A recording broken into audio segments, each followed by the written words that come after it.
Amant suit comme un amour m'accueille, car je n'aime pas qu'on ose de mon âge.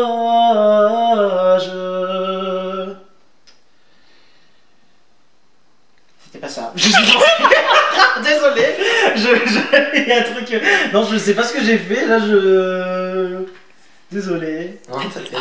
Attends, j'essaie de me relire là, mais il y a un truc que je comprends pas.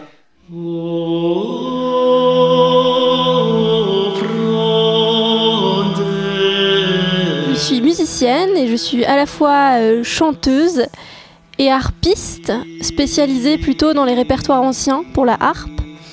Je fais des études de chant lyrique au Conservatoire de Lille et de harpe ancienne au Conservatoire de Tours.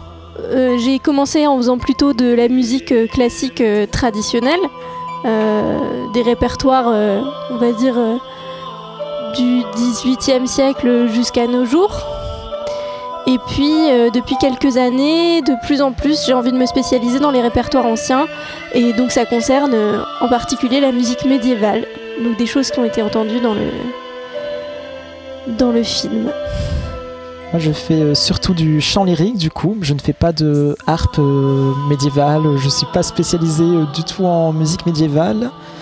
Et je suis au Conservatoire de Lille comme Mélina.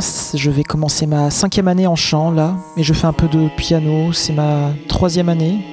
Bah, moi, j'ai vraiment bien aimé le répertoire qui était proposé. Moi, ça m'a permis de commencer à découvrir la musique médiévale, qui est un répertoire que j'avais pas du tout exploré jusque-là. Et au fil de l'année, après cette expérience-là, en fait, je me suis retrouvée à en faire beaucoup plus, à faire des stages et à commencer vraiment à l'explorer sur des instruments d'époque.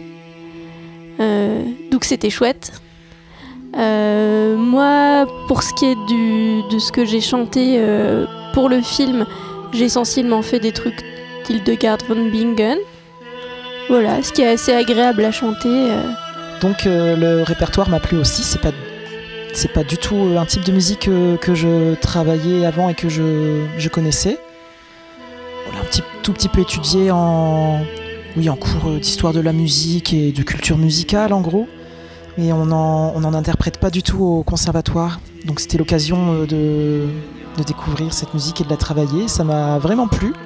Donc moi c'est du Gaz brûlé que j'ai chanté. Ouais, c'était intéressant parce que du coup on a bossé à la fois de la musique sacrée et de la musique profane. Je veux bien rajouter quelque chose, c'est que les pièces que je préfère interpréter dans le répertoire médiéval pour l'instant, c'est tout ce qui est dans la sphère des troubadours et des trouvères, parce que ouais, c'est un univers musical, poétique, qui me parle beaucoup plus, et où il y a ce que j'ai découvert, c'est qu'il y a toute une possibilité d'interprétation autour de quel choix on fait pour interpréter les pièces. Parce que tout ce qu'on a en fait comme matériau qui nous est resté, c'est la mélodie. Donc autour de ça, on a plein de choses à inventer, rien que l'instrumentation, quels instruments on met pour jouer avec le chant, comment on introduit, est-ce qu'on joue tout tel quel ou est-ce qu'on fait des petits intermèdes, et en particulier toute une pratique de l'improvisation à développer autour de ces mélodies-là que moi j'ai découverte par des stages cette année et que j'ai vraiment beaucoup de plaisir à faire. Alors ce qui a été difficile au départ de travailler pour nous, c'est que en fait quand on travaille en musique classique, on a l'habitude de travailler à partir de la partition, et les partitions qui sont disponibles pour ce type de musique, c'est évidemment des partitions d'époque et la notation est vraiment très très différente. Ce qui fait que ça a été un peu un défi pour nous, soit de regarder à partir de la partition d'époque et de reconstituer ce que ça pouvait être sans avoir aucune expérience de la paléographie musicale, soit en fait de bricoler en cherchant des transcriptions déjà faites, ou alors à partir d'enregistrements d'essayer de comprendre comment ça s'interprète sans nécessairement avoir eu de cours sur le répertoire avant. Donc ça a été un peu quelque chose à l'aveugle pour nous, je crois. Et puis Voilà, mais ce qui était chouette, c'est que du coup, ça suscite la curiosité parce qu'on se pose des questions, on cherche des informations, on essaye de comprendre comment ça marche. Et puis, ça devient de plus en plus évident au fur et à mesure, mais au départ, c'est difficile. Autant par rapport au support qu'à l'interprétation. Parce que faut aussi savoir que beaucoup de la musique de cette époque-là, c'est une musique qui n'est pas du tout mesurée, où il n'y a pas de carrure dans la mesure qui revient régulièrement, rythmiquement, comme on peut en avoir dans la plupart de la musique actuellement, que ce soit de la musique populaire ou alors de la musique classique, tout suit une régularité rythmique. Or, beaucoup de la musique de cette époque-là, c'est quelque chose qui est complètement libre dans l'interprétation, qui suit le rythme du texte ou autre chose. Donc il y a aussi cette dimension-là qu'on a dû intégrer à notre interprétation, alors que c'est quelque chose dont on n'a vraiment pas du tout l'habitude. On est beaucoup plus guidé. La notation, à partir de 1600, elle est beaucoup plus précise, même un peu avant. Hein. Elle est beaucoup plus précise et on sait ce qu'on doit faire. Là, ça veut dire qu'on a plus de choix dans le temps qu'on se laisse pour faire les choses, quoi. Alors Mélina, elle a tout dit, donc là je ne sais pas spécialement quoi rajouter, voilà. Non mais c'est vrai, je pense qu'elle a tout dit. Qu'est-ce que je peux rajouter? Oui, étant donné la grosse difficulté effectivement dans cette musique, c'est le rythme qui suit pas une carrure régulière, comme elle l'a dit. Et du coup, pour les fois où on devait chanter ensemble, ou alors tout simplement pour les fois où elle nous accompagnait à la harpe, il faut réussir à trouver une entente à plusieurs, alors que on n'a pas de carrure rythmique, on n'a pas de repère rythmique stable, quoi. Donc il faut vraiment faire ça à l'écoute et au ressenti. Et du coup, c'était intéressant, mais c'était pas évident. Je peux peut-être te rejoindre une fois parce que j'ai un peu cafouillé un endroit.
Alors, présentez-moi. J'ai quand même le personnage le plus important de la série. Alors, je joue Lorenzo, qui est le personnage principal, mais même si on n'a pas l'impression comme ça à première vue, mais quoi? Oui, on connaît pas son nom parce que c'est un peu un mec mystérieux, mais c'est lui qui chapeaute un peu tout dans la série. On le saura plus, je pense, dans la saison 2, et dans la saison 3, c'est le Big Boss. Du coup... Ouais, voilà. Enfin, je vais pas en dire plus parce que le personnage, il doit rester mystérieux pour l'instant, même s'il va devenir plus important après. Oui, parce que les gens disent que c'est un chanteur lyrique qui s'appelle Jean Mianet. Très beau chanteur lyrique, parce que ma voix ressemble, mais c'est pas du tout lui. Non, c'est bien moi. Quoi, tu veux que je dise que c'est vraiment Jean? D'accord, je l'avoue, je le confesse devant la caméra, ma voix est celle de Jean, un très bon chanteur lyrique. Mon bien amour est ma maîtresse, est-ce ce que m'avait promis?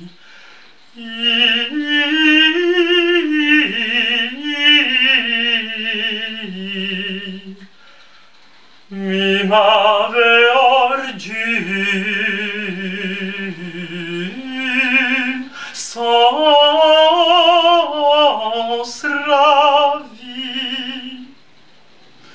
Si fouet m'avait fait grande rudesse.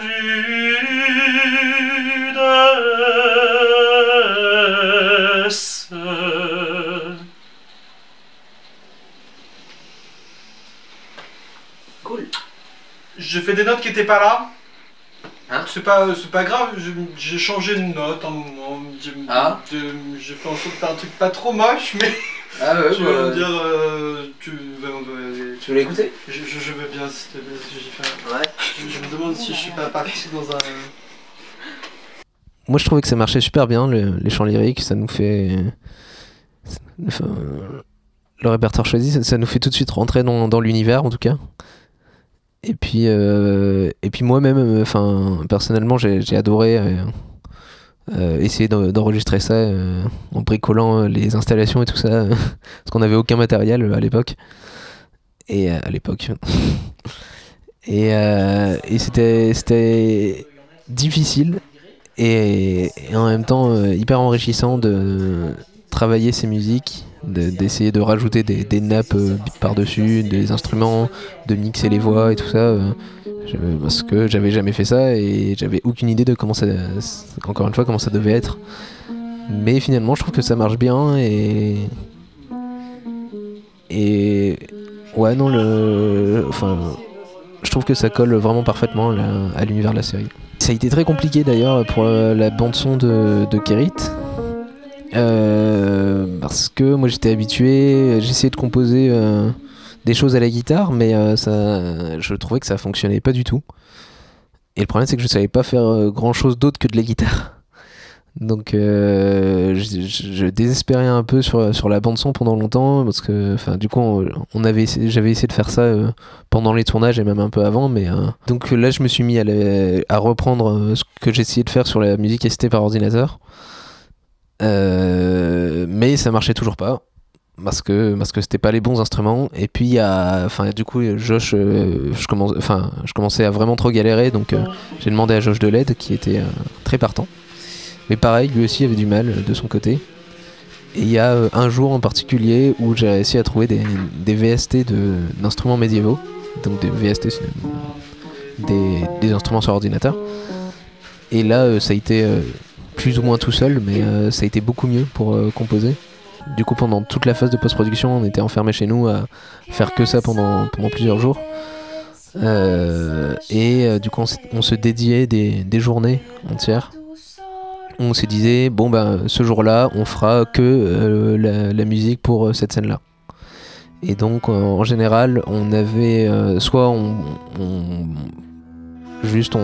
partait de nulle part, soit on mettait en boucle la scène sur un écran et puis là on essayait de réfléchir à qu'est-ce qui devrait arriver à ce moment-là, quel instrument devrait arriver et tout ça. On demandait tout le temps l'avis de l'autre une fois qu'on avait quelque chose de plus ou moins fait, formé quoi. Quand on avait une base, on faisait toujours écouter à l'autre qui apportait souvent quelque chose, soit d'une façon différente une mélodie un peu différente, ou alors un rythme un peu différent. Je trouve on se complétait vachement en fait, chez moi pour ça.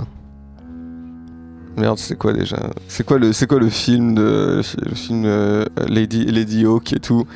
Ouais, je pense que c'est ça, et on s'est dit très vite de toute façon qu'on voulait une bande son très mélodique, qui n'était pas juste quelque chose pour remplir l'espace sonore, quoi. Et du coup plutôt à la manière de ce que font aujourd'hui, en tout cas dans ce qui se fait aujourd'hui notamment dans le cinéma asiatique, où il reste encore, même quand c'est des musiques de films sans parole, il y a toujours des thèmes très marquants.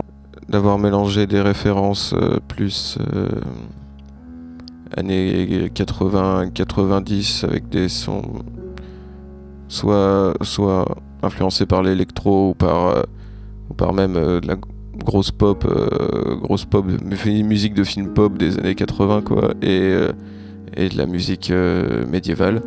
Et notamment pour ça, j'aime beaucoup le premier morceau qu'on entend, le chant composé par Hildegard de Bingen, si je ne m'abuse, avec les violons électroniques rajoutés par-dessus. Je trouve ça très très joli. En général, on essayait de se focaliser sur un motif, une mélodie. Et... Enfin, je sais pas pour Josh, mais du coup, moi je m'inspirais vachement de la musique répétitive ou de la musique ambiante, où on avait un motif qui se répétait et des choses qui se rajoutent par-dessus. Et ouais, donc en général, c'est ça, on passait des heures sur un motif, et puis on en faisait une boucle. Et on essayait d'enrichir cette boucle petit à petit au cours du morceau. Et c'est un peu, tous les morceaux sont un peu faits comme ça en fait. Bah, je crois que ce qui a été le plus difficile, c'est avant qu'on commence vraiment à se lancer dans la composition, parce que on essayait déjà depuis des mois et même depuis peut-être avant les tournages déjà d'essayer de penser à ce qu'on pourrait faire comme musique, comme thème, et à essayer un peu chez nous. Et vu le temps que ça nous a pris pour avoir pratiquement aucun résultat, en se lançant pendant la post-production à la musique, à mon avis, on s'attendait pas à finalement y arriver assez, pas sans effort, mais sans trop déprimer et avancer assez efficacement. Alors je pense que le morceau dont je suis le plus fier, c'est le morceau de l'épisode 5 des dieux, où juste là on n'avait aucune idée de ce qu'on allait faire. Bah, un peu comme pour chaque musique de toute façon, mais là en particulier on savait absolument pas quoi faire. Et Isée du coup nous a donné des références dont Lady Hawk, le super film. Et donc j'ai écouté la bande son de Lady Hawk, enfin on l'a écouté tous ensemble. Et ouais, je me suis lâché, je me suis dit allez, on va faire un truc un peu épique, orchestral, on va tout balancer. Et au final j'aime beaucoup ce que ça rend en fait. Et surtout, enfin, et puis après ça revient en plus dans l'épisode 9 ou 10, où là c'est beaucoup plus calme. Ouais, j'aime particulièrement cette musique. J'ai trouvé ça intéressant parce que en fait, moi je savais pas ce que vous alliez en faire, et ça a été retravaillé musicalement. Il y a des éléments qui étaient pas du tout là, nous, quand on est venu juste chanter. Voilà. C'était rigolo de voir comment ça avait été retravaillé, et aussi de voir comment les comédiens jouaient avec. Donc de faire du playback avec ce qu'on avait chanté, c'était vraiment rigolo. Alors moi j'avoue que quand j'ai entendu la voix dans l'enregistrement, en fait je me suis dit ouh là là, parce que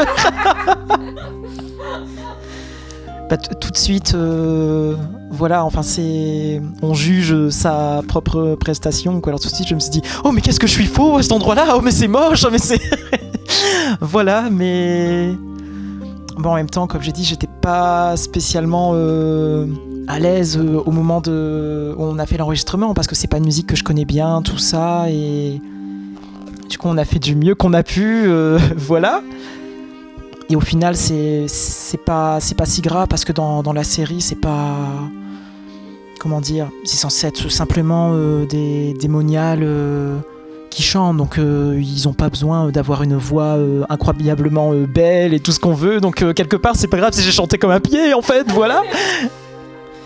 Et ah oui, ça c'est vrai que le fait de voir quelqu'un qui chante avec votre voix, ça c'est quand même très très très drôle, parce que voilà, ben, comme peuvent le voir ceux qui regardent l'interview, je n'ai pas du tout je ne ressemble pas du tout au personnage qui chante avec ma voix, n'est-ce pas du tout à l'acteur, hein, non, donc voilà, c'était vraiment rigolo de voir ça.